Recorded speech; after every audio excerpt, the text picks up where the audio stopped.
Alerte coronavirus. Attention, attention, le coronavirus se transmet très facilement et fait des ravages. Pour l'éviter, le port du masque de protection est obligatoire en tout lieu. Dans l'administration publique ou privée, dans les réunions, les rencontres, dans les marchés, les magasins, les boutiques et lors des déplacements, le port du masque est obligatoire.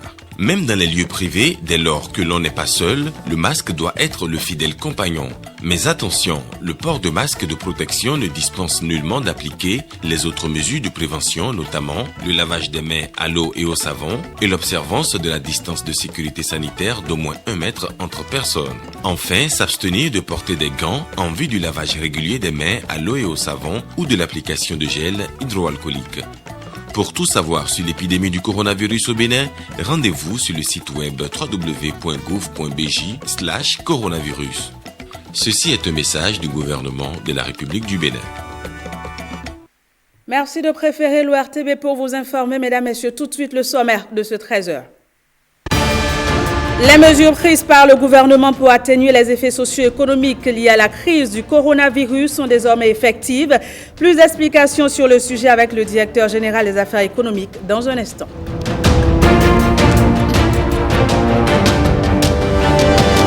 Covid-19 et campagne cotonnière. Malgré la baisse du coût mondial du coton, le Bénin maintient les prix de la campagne écoulée. Une situation exceptionnelle dans la sous-région.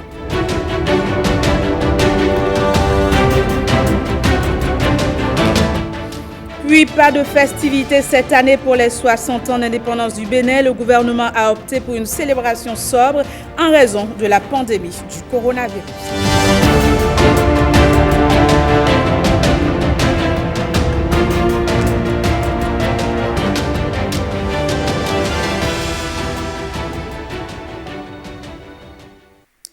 Je vous le disais en titre, les mesures sociales prises par le gouvernement pour atténuer les effets socio-économiques liés à la crise du coronavirus sont effectives depuis quelques jours. Les artisans reçoivent déjà des transferts monétaires sur leur compte. Écoutons ici le directeur général des affaires économiques au micro de Lénaïk Agbazaou. Je voudrais préciser que les personnes concernées ici sont celles qui ont effectivement participé à l'opération de confirmation de leur identité et de leurs données qui s'est déroulée la semaine dernière et qui a pris fin le 3 juillet passé. Donc, il s'agit des artisans et acteurs de petites unités de service. Je peux citer quelques catégories.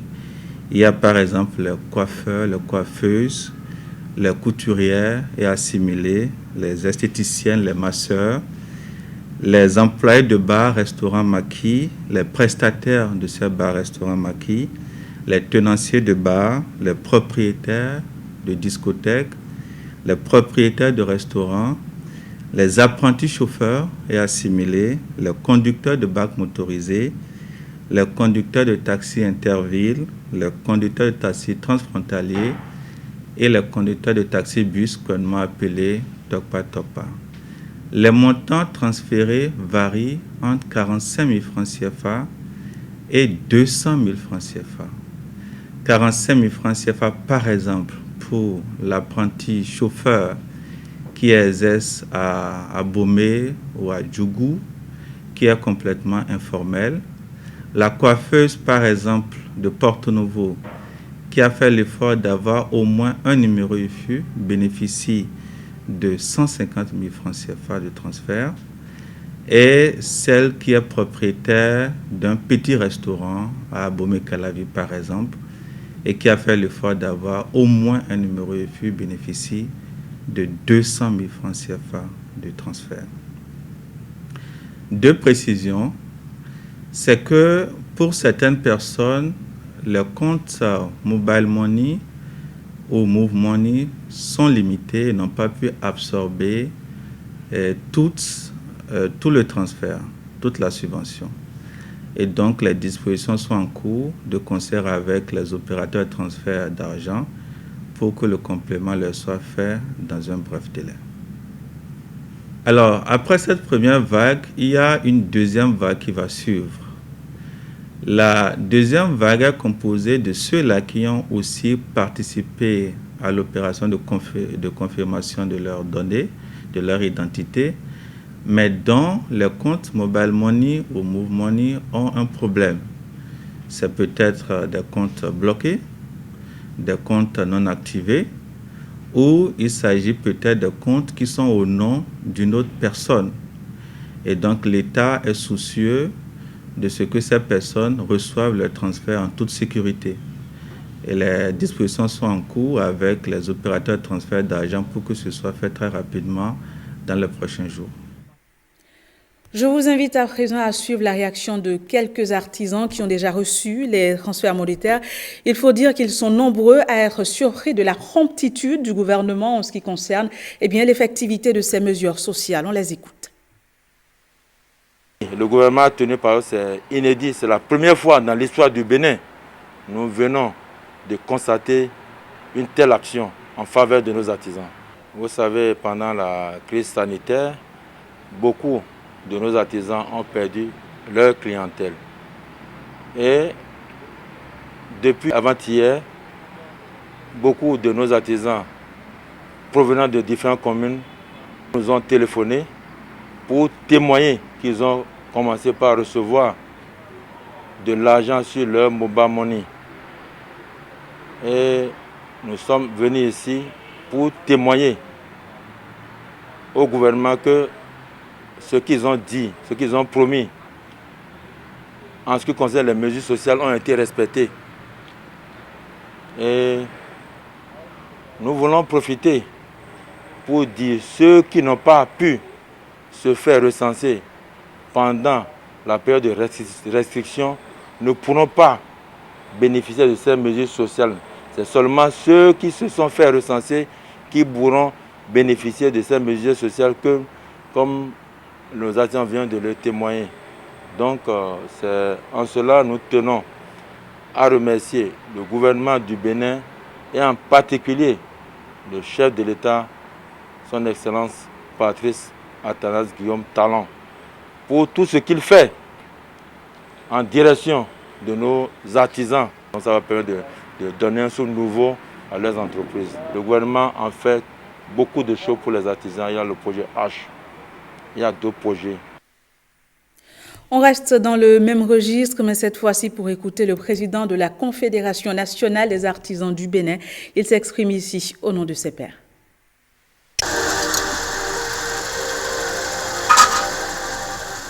Et bloquer l'activité les cours. Dès l'autre ils sont attendus le bail et sien. Ni mi pon hoje même ro yeto nu mi le o Congolais il ka vi o Camerounais il mi no wa zona ta. Toutes mes activités ont été bloquées, surtout à l'endroit de mes clientes congolaises et camerounaises. O groupe de mon pota o je yibo yise o nu di ran gbon do nko ma melo. Je me suis inscrit et j'ai informé les miens qui n'ont pas cru.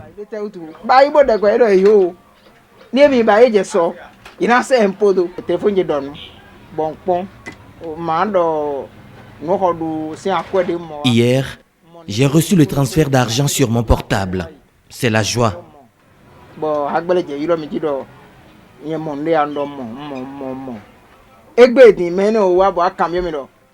Ceux qui n'ont pas cru ont manqué cette occasion du gouvernement.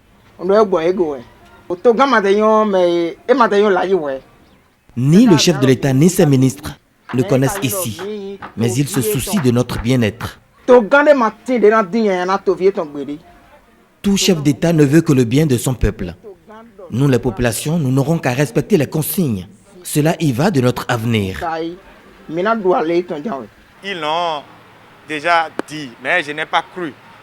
Je n'ai pas cru. Même avant que je ne m'enregistre, je n'ai pas taillé d'importance aux enregistrements. Mon portable a vibré et j'ai vu un message.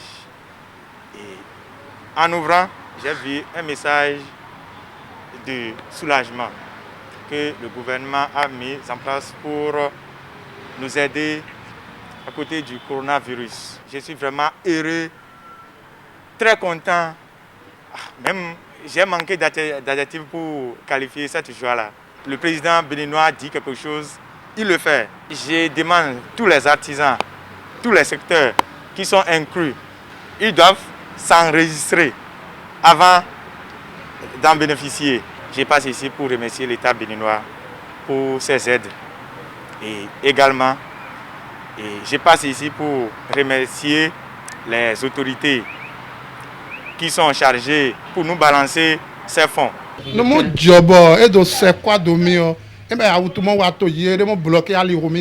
C'est à cause de la pandémie que le chef de l'État nous a aidés pour amoindrir le choc que nous subissons.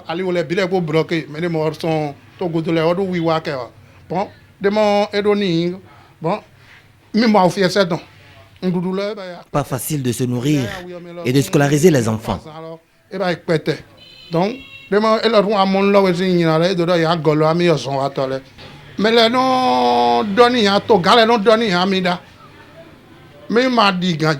Avant, toutes les promesses des autorités n'ont jamais été tenues.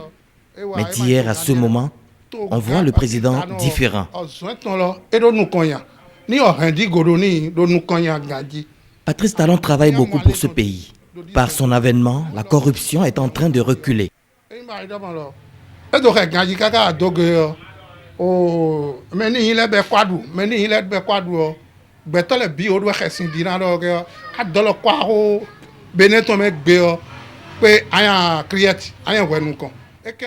Et nous bénéficions de plusieurs infrastructures routières.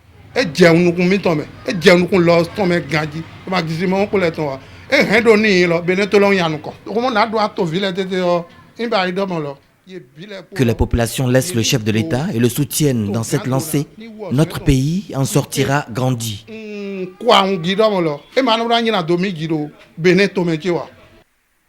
Vous venez plutôt de suivre la réaction de quelques artisans ayant bénéficié de cette dite mesure. Ce journal se poursuit.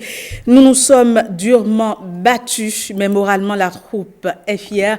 Ainsi s'exprimait ce jeudi la ministre des Affaires sociales et de la microfinance suite à l'effectivité des mesures d'accompagnement du gouvernement au profit des bénéficiaires. Véronique Tognifoli intervient ici au micro de Jérôme Mumbo et Louis Koulogo. Depuis hier soir, la majorité des bénéficiaires ont commencé à percevoir ces subventions dans leur téléphone mobile par des transferts monétaires. Et cela prouve que ce n'était pas qu'une promesse, c'est un réel engagement que l'État a pris et qui est réalisé.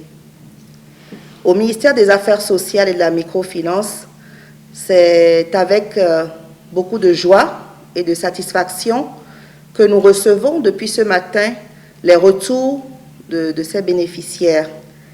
Et par ailleurs, pour reprendre les propos d'un de mes collaborateurs ce matin qui me disait « Nous nous sommes durement battus, mais moralement la troupe est fière ». Fière parce que faire le recensement, ça n'a pas été chose aisée, délai très court et surtout suspicion forte parce que beaucoup se demandaient mais pourquoi on nous demande des numéros IFU, pourquoi on nous demande de revenir encore faire des vérifications, pourquoi ci, pourquoi ça.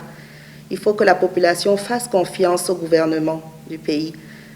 Le gouvernement est là pour protéger la population, pour vraiment trouver des solutions pour améliorer les conditions de vie de tout un chacun et encore plus de tous ceux qui sont vulnérables. C'est vraiment pour rendre la base très fiable, sécurisée, que toutes ces vérifications ont eu lieu et elle a pu être validée d'ailleurs à plus de 80%.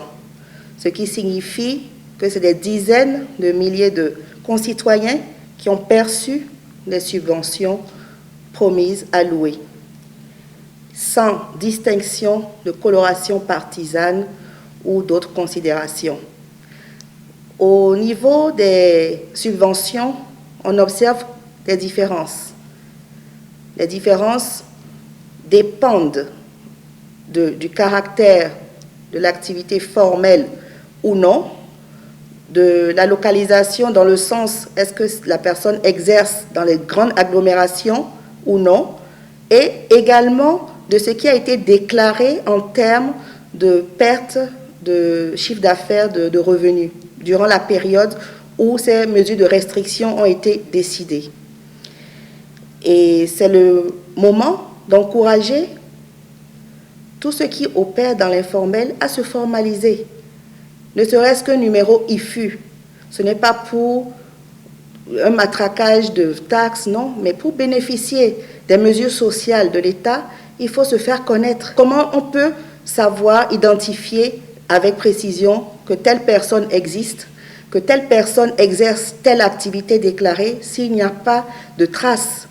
Donc, il faut qu'on aille vers cela pour encore mieux profiter des mesures sociales qui sont offertes par le gouvernement. Et le Bénin aujourd'hui fait la différence en matière d'appui aux victimes des mesures de restriction qui sont décidées pour freiner la propagation du virus. Et ça, c'est à l'actif de notre chef d'État, du président Patrice Talon, qui a une vision du social spécifique, du social structuré.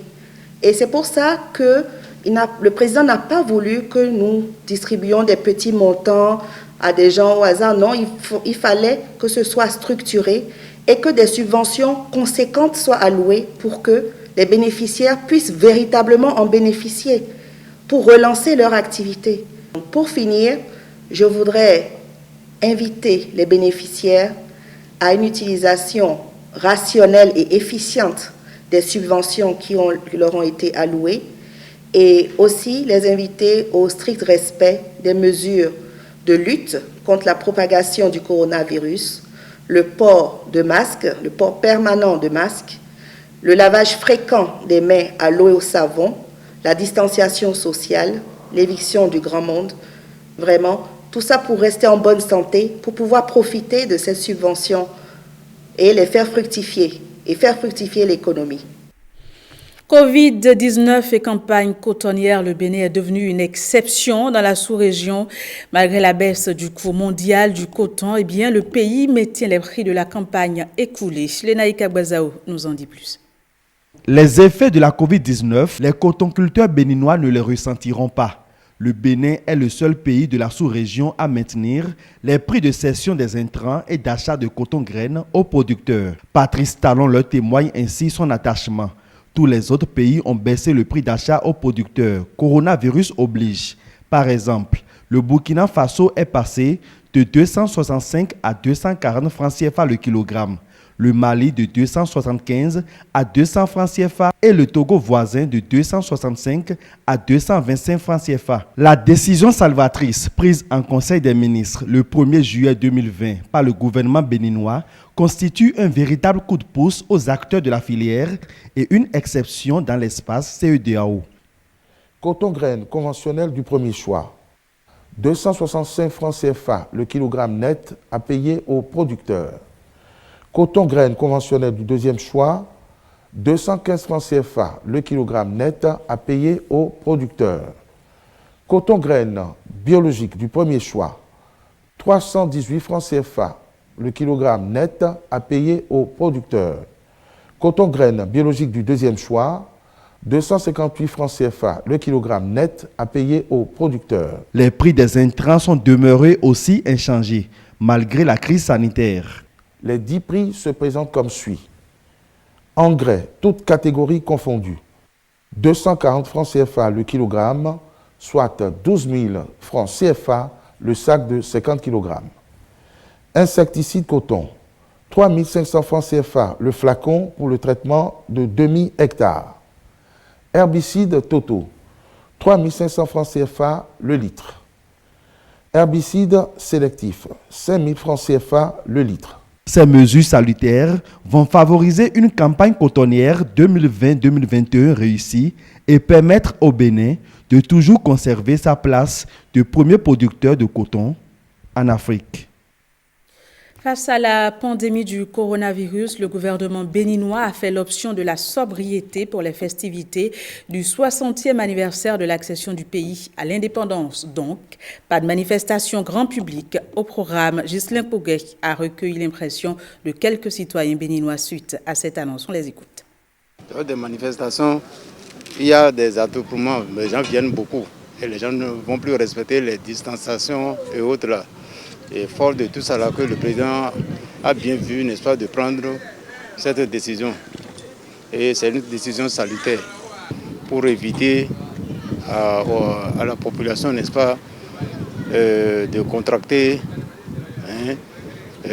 cette maladie-là qui sévit. Pour privilégier, n'est-ce pas, la santé de la population, de sa population. Il fait de son mieux, il fait ce qu'il veut faire pour que on évite, n'est-ce pas, cette maladie-là dans notre pays.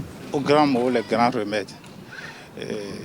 Nous avons suivi avec attention le Conseil des ministres du mercredi dernier qui a décidé que cette fête du 1er août puisse se passer dans la grande sobriété.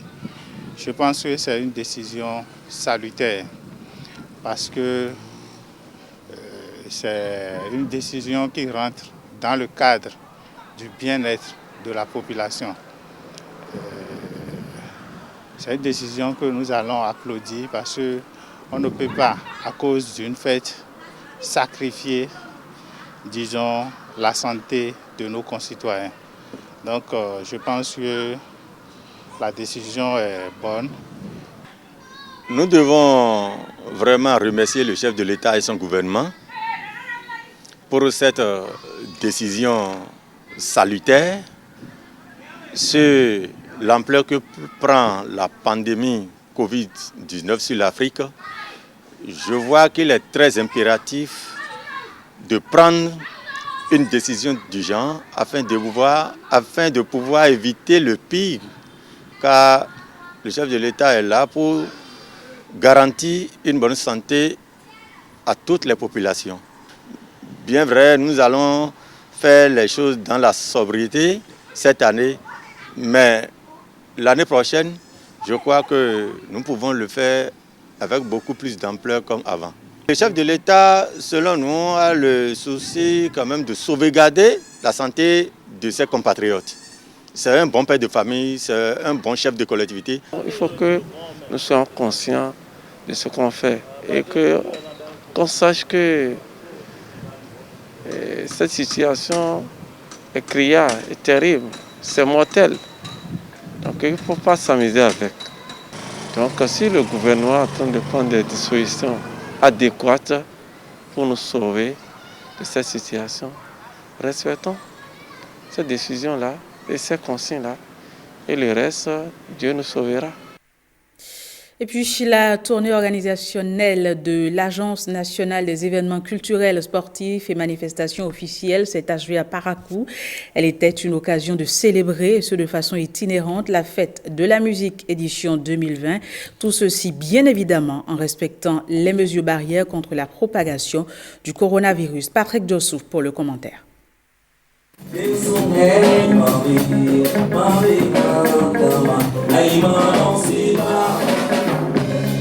Du zouk avec Siba Franco Junior.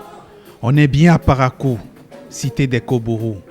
Du zouk pour ceux qui pensent encore qu'on ne peut avoir que du traditionnel au nord Bénin. Non, le septentrion n'a pas perdu le nord en matière de musique. Et l'itinérante fête de la musique 2020 l'a démontré, avec les gestes barrières respectés, qui n'ont pas été une barrière aux gestes et gestuels musicaux. En musique traditionnelle, moult artistes et groupes d'artistes ont été sélectionnés. Majuscule, Bagui Bado, Bokofa Donugo alias Adikon, Olo Soumare, Aboudou Adjegunle, Richard Akwamado Gbeou alias Alode, Soba Diopel.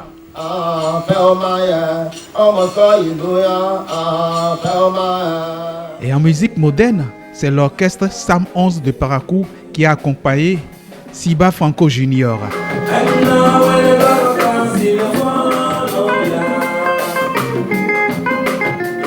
Ami Mako.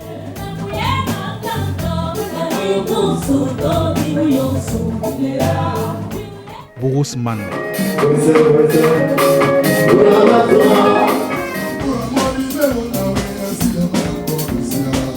On est ici à l'espace culturel Wendekpe, au quartier Mima de Parakou, département du Borgou. Un espace géré par Rodrigue Beko Gotovi, alias Aladji Zoro, promoteur culturel.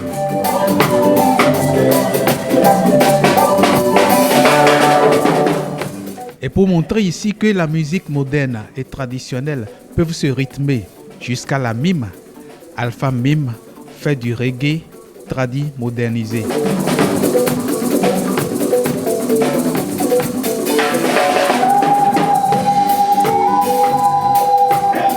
Pour que Parakou, par le coup musical, petit à petit, par à coup.